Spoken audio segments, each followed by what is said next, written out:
Terima kasih. Shalom semua. Selamat pagi saudara-saudaraku. Salam sehat buat kita semuanya. Terima kasih untuk lagu-lagu pujian yang sudah kita naikkan bersama. Mari selanjutnya saudaraku, kita langsung saja tundukkan hati kita, kita berdoa. Kita akan melihat firman Tuhan. Mari kita berdoa. Yesus Tuhan dan Juru Selamat kami yang hidup, terima kasih atas segala kelimpahan berkat yang Tuhan karuniakan dalam hidup kami, sehingga kami terus bisa dimampukan bersekutu bersama-sama ya Tuhan, di dalam keadaan apapun ya Tuhan. Apa yang kami alami ya Bapa, kami tahu alasan kami semua adalah karena Yesus Kristus Tuhan kami, yang telah menyelamatkan hidup kami untuk selama-lamanya. Itulah yang membuat semangat kami terus berkobar untuk melayani Engkau ya Tuhan. Memberitakan kabar baik tentang kasih karunia-Mu adalah kerinduan kami yang terbesar. Karena itu kami memberikan diri kami terus diperlengkapi oleh firman Tuhan, supaya kami terus dikuatkan dan dimampukan melakukan yang terbaik oleh karena pertolongan Roh Kudus yang bekerja melalui hidup kami. Kami sambut firman-Mu ya Tuhan, dalam nama Tuhan Yesus kami berdoa. Amin. Baik, puji Tuhan. Ya, saudara-saudaraku, sekali lagi salam buat kita semua. Salam kudus. Saudaraku yang dikasihi Tuhan Yesus, kemarin kita sudah melihat Bapak Ibu Saudaraku, bagaimana pengalaman hidup kita yang baru menjadi sesuatu yang padat dengan makna. Amin, Bapak Ibu Saudara. Hidup itu harus bermakna, Bapak Ibu Saudara. Kita tidak akan rela hari-hari kehidupan kita hanya lewat begitu saja, tanpa suatu pengalaman perenungan yang bermakna, dengan alasan-alasan yang kuat kita melangkah, menjalani segala tugas pekerjaan tanggung jawab kita, dan kita selalu menyadari bahwa alasan kita melakukan semuanya itu adalah bahwa karena kita telah menjadi satu dengan Kristus. Satu dengan Kristus dengan pengalaman penyaliban, kematian, penguburan, dan kebangkitannya. Tahukah Bapak Ibu Saudaraku yang dikasihi Tuhan Yesus, bahwa disitulah saat ini Allah menanamkan kehidupan yang paling bermakna, yang mempunyai nilai-nilai keabadian. Ditanamkan oleh Allah di dalam kasih karunia-Nya, dan di dalam kebenaran itulah saudara dan saya bergerak, dan kita termotivasi semuanya melakukan segala sesuatu dengan sungguh-sungguh seperti untuk Tuhan dan bukan karena manusia. Dan sekarang saudara dan saya berada di dalam keadaan hidup secara totalitas, yaitu di mana saudara dan saya hidup di dalam penebusan Kristus yang sudah sempurna, hidup di dalam kuasa kebangkitan Yesus Kristus, yang nilai daripada kehidupan itu adalah bukan bersumber daripada hal-hal yang sementara lagi, amin, tapi sudah bersumber dari kehidupan yang kekal, hidup penebusan oleh darah Kristus dari segala dosa dan dari segala kesalahan kita. Nah, oleh sebab itulah Bapak Ibu Saudara, kemarin kita sudah lihat bahwa pembaptisan yang menjadikan kita satu dengan Kristus, pembaptisan ke dalam kematian dan kebangkitan Yesus Kristus menjadikan kita satu, dan pengalaman Kristus tentunya yang pertama dan utama dan yang paling tinggi.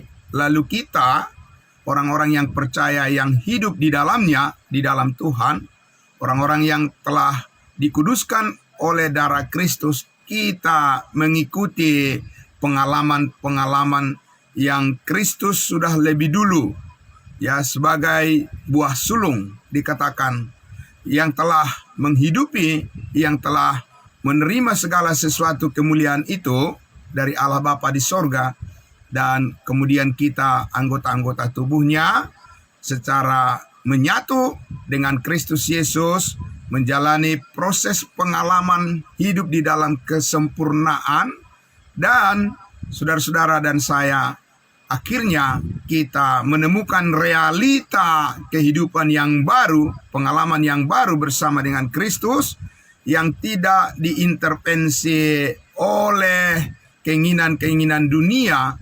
Karena kita, meskipun kita masih ada di dunia ini Bapak Ibu Saudaraku, tapi keberadaan kita saat ini secara realitas hidup yang sejati, amin, adalah hidup di dalam kasih karunia Tuhan yang abadi.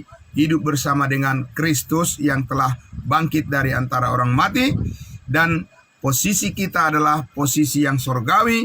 Dan oleh karena motivasi yang terbesar karena alasan inilah, maka saudara-saudara dan saya saat ini memiliki potensi yang besar untuk menjauhkan dari diri kita segala perbuatan-perbuatan yang tidak berkenan di hadapan Tuhan. Segala keinginan daging, segala keinginan yang tidak menyenangkan hati Tuhan, atau hal-hal yang mendukakan Roh Kudus, semua dibersihkan, disucikan oleh kuasa darah Kristus. Nah, Bapak Ibu Saudaraku yang dikasihi Tuhan Yesus, karena itu sekarang saudaraku kita semakin memahami ya bagaimana kita menyadari sesuatu yang lebih besar yang sedang Tuhan kerjakan di dalam kehidupan kita, memfungsikan kehidupan kita kembali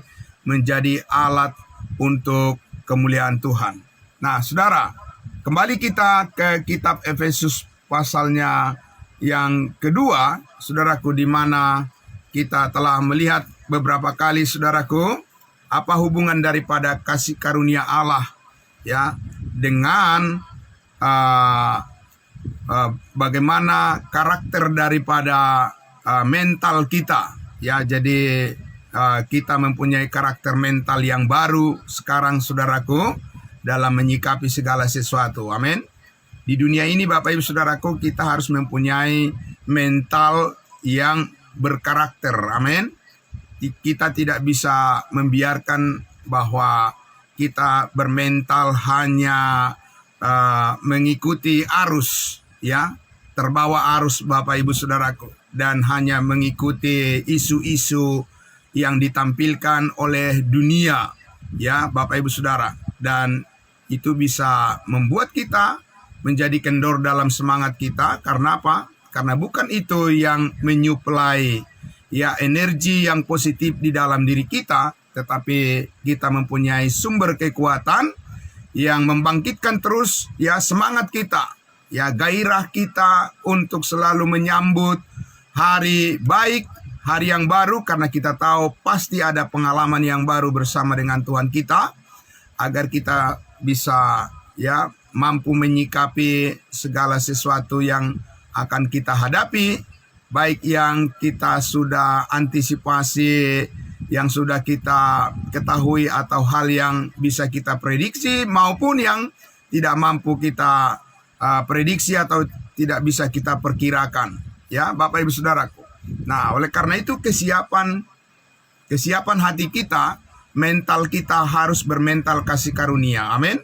Ya, itu Bapak Ibu Saudara. Kita tidak lagi seperti orang-orang Israel, Bapak Ibu Saudara, seperti orang-orang Yahudi yang mana mereka selalu mengandalkan kemampuan atau kekuatan mereka sendiri ya untuk mengevaluasi apakah mereka merasa benar atau tidak benar, tergantung kepada apa yang mereka tampilkan, perbuatan mereka ya. Seperti saudara kita lihat di media sosial ya. Saya tidak terlalu menyelidiki bagaimana kebenarannya, tapi di situ dikatakan bahwa Benjamin Netanyahu mengatakan bahwa Yesus Kristus tidaklah lebih berkuasa daripada Genghis Khan, ya Bapak Ibu Saudara. Jadi Netanyahu pun mengatakan bahwa Yesus Kristus tidak lebih dari pemimpin-pemimpin dunia yang dikagumi karena mereka bisa melakukan kekerasan terhadap musuh-musuhnya. Ya, begitulah penilaian daripada Perdana Menteri Israel, Bapak Ibu Saudaraku, membandingkan ya antara Yesus mungkin dengan dirinya, ya, atau mereka yang melakukan peperangan saat ini ya terhadap orang yang mereka anggap sebagai musuhnya dengan menghancurkan ya kekuatan daripada musuh-musuh mereka. Jadi itu semua berkaitan dengan apa, Bapak Ibu Saudara? Berkaitan dengan kebanggaan secara duniawi, secara fisik, secara materi, secara ilmu pengetahuan dunia, dan tidak ada hubungannya dengan alasan salib Kristus semuanya, Bapak Ibu Saudara. Saudaraku yang dikasihi Tuhan Yesus, oleh karena itulah maka kita lihat Bapak Ibu Saudara di pasal 2 ayatnya yang ke-10 ya, membuka mata hati kita ya untuk melihat bagaimana Tuhan telah mempersiapkan yang terbaik berkaitan dengan posisi kita sebagai orang-orang kudusnya Tuhan, sebagai orang-orang percayanya. Ya, dikatakan di ayatnya yang ke-10 Efesus pasal 2, karena kita ini buatan Allah. Amin. Karena kita ini adalah buatan Allah. Buatan Allah bagaimana, Bapak Ibu Saudara? Apakah segala sesuatu yang ada di dunia ini bukan buatan Allah? Apakah bukan Allah yang menciptakan segala sesuatu yang ada di dunia ini? Bapak Ibu Saudara, tentu saja kalau kita melihat itu berkaitan dengan ciptaan yang lama, ya, ciptaan yang mula-mula, yang sudah jatuh ke dalam dosa dan yang sudah menjadi posisi terhilang di hadapan Allah. Nah, Bapak Ibu Saudaraku, tentu ini berbicara tentang ya kehidupan kita yang baru yang telah diselamatkan oleh kasih karunia Allah. Kita diciptakan kembali dan dikatakan diciptakan dalam Kristus Yesus. Amin. Jadi sekarang Bapak Ibu Saudaraku, ya, di dalam pembaptisan yang dilakukan oleh Roh Kudus, ya, menyatukan kita dengan tubuh Kristus, sehingga sekarang kita adalah manusia baru, ciptaan baru yang memiliki kapasitas meresponi kehendak Allah yang sorgawi. Ya, saya ulangi sekali lagi Bapak Ibu Saudaraku. Ya, kapasitas daripada manusia baru yang diciptakan oleh Allah itu adalah manusia yang mempunyai kapasitas meresponi kehidupan Kristus yang bersifat sorgawi. Amin. Apakah itu Bapak Ibu Saudaraku akan terlihat tampil secara jasmani, secara lahiriah? Tidak sama sekali Bapak Ibu Saudaraku. Ya, kita sudah belajar dan kita sudah pahami Bapak Ibu Saudaraku, bahwa apapun yang ada di dunia ini itu akan selalu cenderung mengalami kemerosotan. Ya, Bapak Ibu Saudara, pandangan mata kita secara jasmani, ya, ingatan kita, Bapak Ibu Saudaraku, kemampuan kita berbicara, ya, tubuh kita, ya, seluruhnya rambut kita, Bapak Ibu Saudaraku, wajah kita, itu akan cenderung mengalami kemerosotan, penyusutan, ya, dan itu Paulus sudah jelas katakan Bapak Ibu Saudara, ya, bahwa meskipun manusia lahiriah kami dari hari ke hari semakin merosot, ya, itu harus disadari Bapak Ibu Saudara.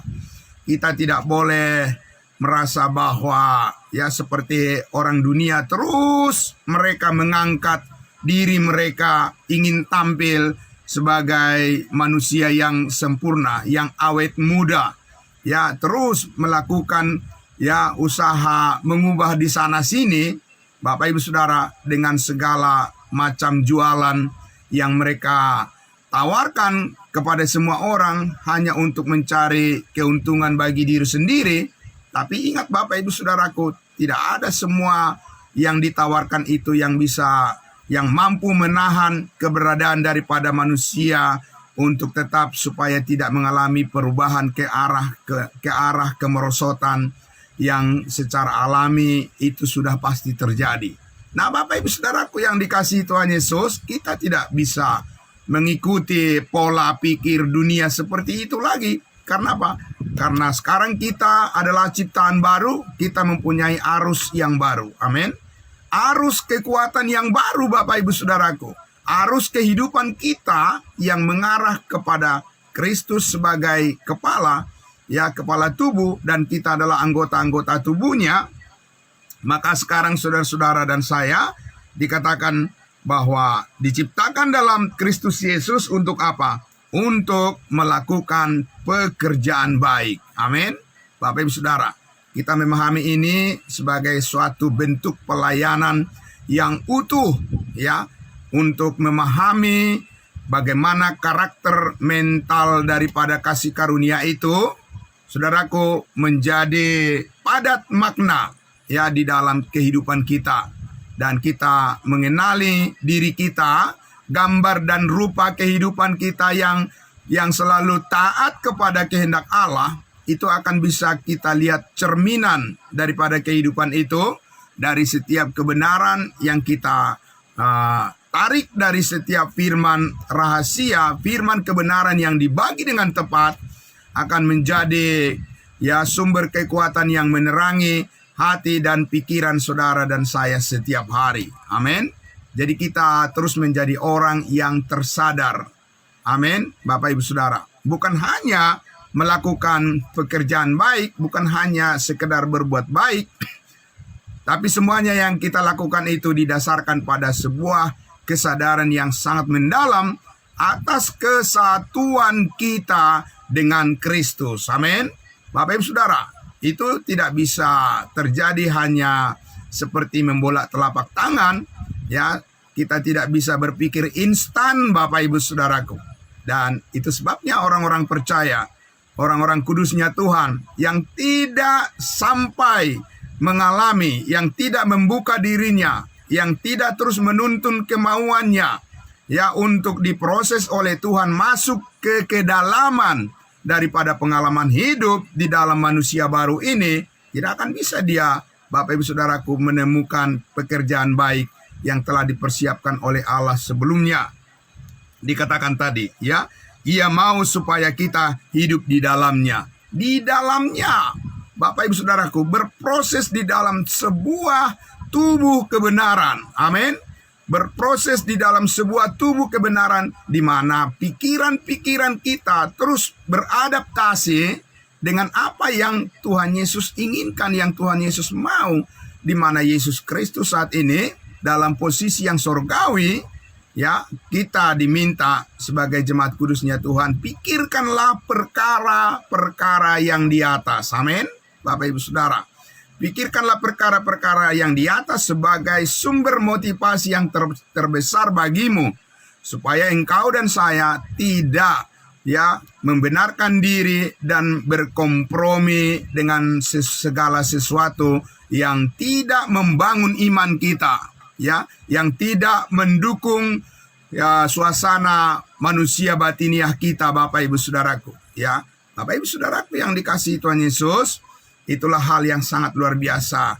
Dan ketika, jangan heran Bapak Ibu Saudaraku, ketika kita berbicara seperti ini,